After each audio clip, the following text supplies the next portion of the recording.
My name is Wali Khann, and I'm going to be doing a takeover today for Nurse.org. As you probably saw from the heads-up stories yesterday and the post made today, we have a full agenda that we're going to be covering, but allow me to introduce myself first. I am a nurse for 5 years now.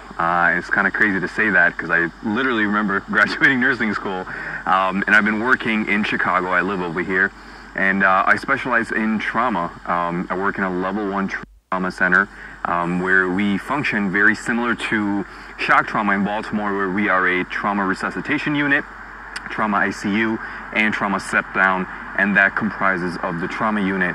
Now, today's takeover is going to cover everything that you hopefully need to know and want to know in regards to you going back to school, pursuing your master's degree, pursuing your doctorate, pursuing your RN to MSN, and so we're going to be having conversations around that today. I have a whole list of things that I need to cover, but if you guys are shooting me questions along the way, I will be happy to answer them as well. So, hope you guys are ready. So, a little bit of background about my educational journey. So like I said to you, I've been a nurse for about 5 years now, critical care, and now I started off in med-surg, transferred over to critical care, and worked in trauma ICU, currently working in trauma ICU. And trauma recess, but now it's come to that point where I've made that personal decision to go back to school, and there's multiple factors behind me coming up to that decision. And I want you to know one thing before we even begin having this conversation around continuing your education. You never, ever, ever, ever have to feel rushed about going back to school, especially if you're a new grad. Just because everyone around you is doing it and everyone's telling you to go pursue your NP, if you are not ready and if you are not comfortable and if you lack the experience and the confidence, take your time growing and developing into becoming a nurse and a practitioner at the bedside, and then go back to school. There is a false narrative being painted that you need to rush back to school as if the world is ending. Please believe me, it's not. So I came upon the decision of going back to school because, you know, after being in a unit for several years, you really come to a realization of a few things. Number one, you really can't do much past the scope of practice of a nurse, right? So you come to work and you do what you got to do, you learn the new skills, you get licenses and certifications and etc. And then after a while you realize, in order for me to advance my skill set and my scope of practice, I need a higher degree, right? I need to become a higher level of practitioner in order for me to, for example, prescribe medication rather than just administering medication that has been prescribed. One example. Number two, if you want to do a fellowship in something after you've gained your NP or something, you can actually scrub into the OR at certain facilities and do surgical procedures, right? You can actually do chest tubes and you can assist in intubation, and as a CRNA, right, a certified registered nurse anesthetist, that's your life, that's your expertise and specialty. You are intubating people, you are providing anesthesia, you are paralyzing and keeping all these drips going. So your scope of practice significantly increases. I was at that point in my life where I was like, you know what, I've been here, I absolutely love trauma to death, but I need to do something more because I want to expand and break that glass ceiling for me, which is I want to go past bedside nursing. So now that's how I came upon that decision. Is that where you are right now? Do you want to make more money? Do you want to change your job title? What is it for you? As much fun as I am having with you guys, I got to pit stop and get a workout in really quickly, and then get ready for work. So we will pick up this conversation after this workout. See you soon.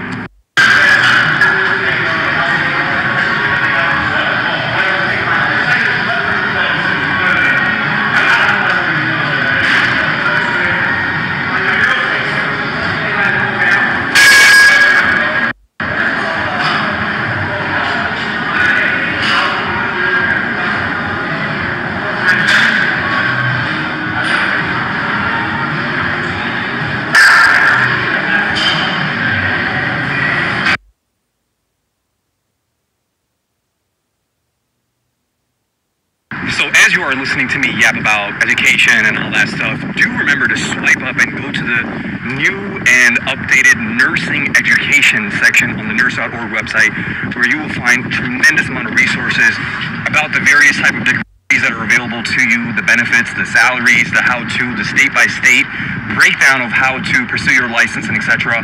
That's been updated, so you can swipe up and go to that right now. We'll continue our conversation. as I caffeinate before work.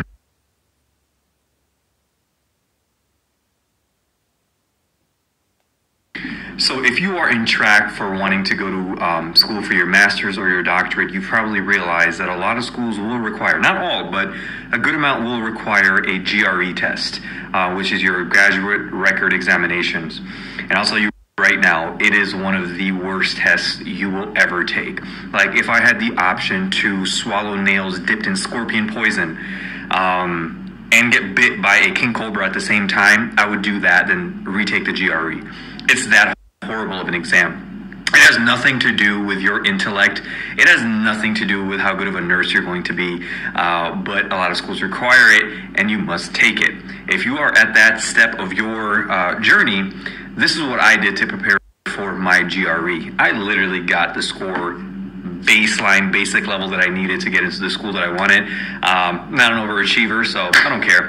But I used Kaplan, and I used the GRE Kaplan cards.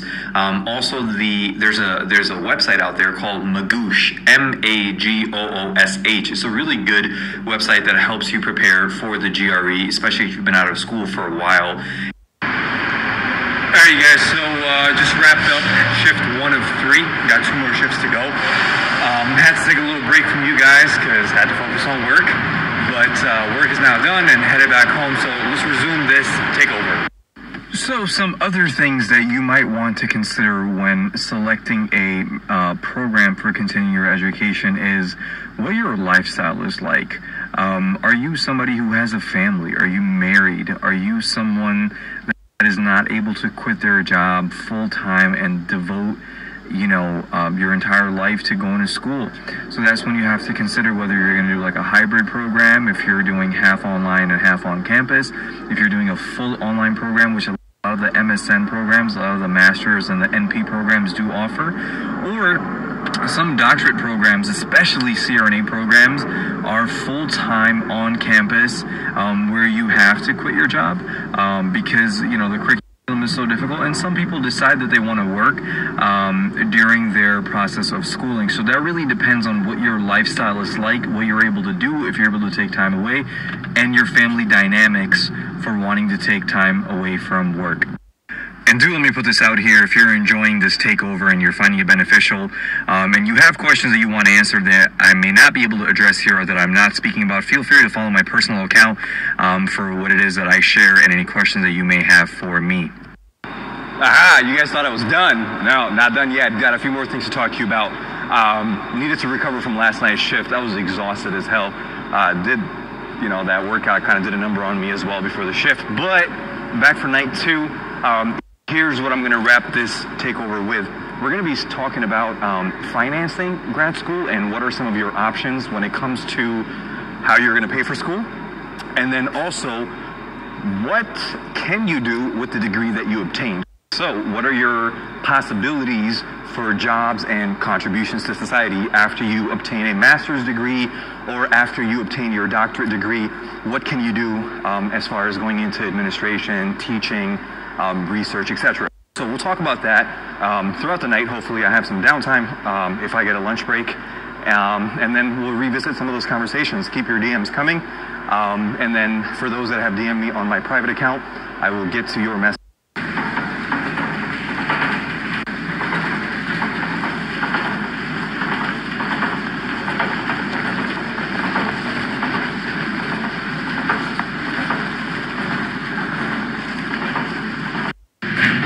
One thing about trauma, especially when working resuscitation, is emergent ORs based on exam findings. So you're running back and forth to the OR quite a bit. Alrighty, so now that I have changed out of all of my accessories, we can talk. I'm actually getting a break today. Coworkers were nice and it kind of simmered down a little bit, so I'll get to enjoy a home cooked meal. But before I do that, let me comment on what I had said earlier. So when you're thinking about financing school, I'm going to give you some tips that I've employed based on what some of my friends did, what I've watched that has worked for people and coworkers aside. So first thing first is still do your FAFSA, because that will show you what type of loans that you're eligible for, right? So subsidized or non-subsidized loans.